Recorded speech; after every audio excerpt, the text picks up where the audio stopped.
எனக்கும் செயல் தலைவருக்கும் போய்கொண்டிருக்கிற பிரச்சனைகள் முழுசும் உங்களுக்கு தெரிய வாய்ப்பில்லை.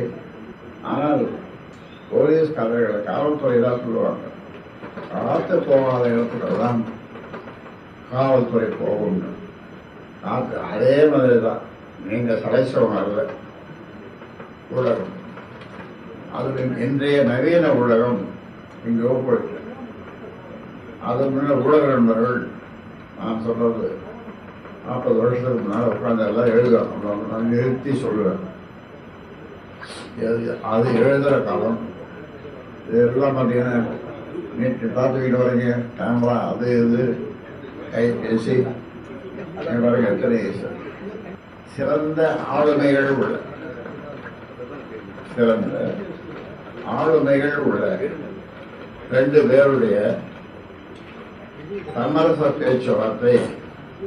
அவர்கள் இங்கே வந்தார்கள், நான் அங்கே போனேன், பேசிக்கொண்டிருக்கிறோம். ஆனால் கடைசியில் திராவிட முடிஞ்சு போச்சு. ஒரு முடிவுக்கு வரல. இதுக்கு முன்னால 14 பஞ்சாயத்துகள் நடந்தது. 14 பஞ்சாயத்துகள் என்றால் நாம் தொடங்கிய 34 அமைப்புகள். அந்த 34 அமைப்புகளிலே 1-2 பேரை 4 பேரை இறக்க பஞ்சாயத்து பண்ண வந்தாங்க. அழகா இதுதான் தலைவிதி என்பதோ என்று எண்ணிக்கொண்டு அதையும் ஏற்றுக்கொண்டேன். இந்த 14 பஞ்சாயத்துக்காரரும் நான் தொடங்கிய 34 அமைப்புகளில் இருந்து வந்த 14 பஞ்சாயத்துக்காரர்களும் என்ன அதிசயம், ஒரே விதமான தீர்ப்பையே சொன்னார்கள். நீங்க கேட்கணும், என்ன தீர்ப்பு எடுக்கணுங்க? என்ன தீர்ப்பு? நான் இங்கே இருந்து கொண்டு கட்சியை வளர்ப்பது, அவர் வெளியிலே போய் மக்களை பார்த்து கட்சியை அவர் மக்களை பார்ப்பது என்ற தீர்ப்பு தான். 14 பஞ்சாயத்துகளோடு நான் சொன்னேன், அதுவும் ஒரு பஞ்சாயத்தாக ஆகியது.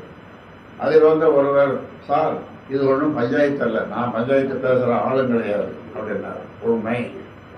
ஏதோ யாருக்கு நேரம் தெரியலையோ, இப்போ பஞ்சாயத்து பணம் வந்துட்டீங்க, எனக்கு பஞ்சாயத்து பணம் வந்துட்டீங்க அப்படின்னு நன்றாகவே இருந்தது அவர்கள் சொன்னது.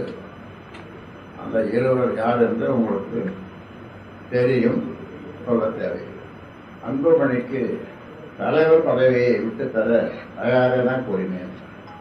அதற்காக கௌரவ தலைவர், சமூக முன்னேற்ற சங்கத்தினுடைய தலைவர், இவர்கள் இருவரையும் நீங்கள் போய் நாளை காலை பார்த்து விட்டு வாருங்கள். நான் இந்த மாநாட்டிற்கு முன்னாலே 15 நாட்களுக்கு முன்னாலே பார்த்து விட்டு வாருங்கள். தலைவர் பதிவிட்டுக் கொண்டு தயாராக இருக்கிறேன் என்று சொல்லி காலையிலே உங்களை பார்க்க வருகிறோம் என்று அவர்கள் சொன்னார்கள். அதெல்லாம் வரோம்னா ஃபோன்லேயே சொல்லுவோம். ஃபோனில் சொல்கிறது அவ்வளோ சிறப்பாக இருக்காது. ஃபோனில் சொல்கிறது நான் வந்துடுறேன்னு சொன்னேன். முடியாது, ஐயா எழுதியே கொடுக்குறேன்னு சொல்கிறார். இந்த பஞ்சாயத்து மேடை, பஞ்சாயத்து அந்த மாநாட்டு மேடையிலே எழுதியே கொடுக்குறதா கையெழுத்து போட்டவர். அவரை நம்ப முடியாது.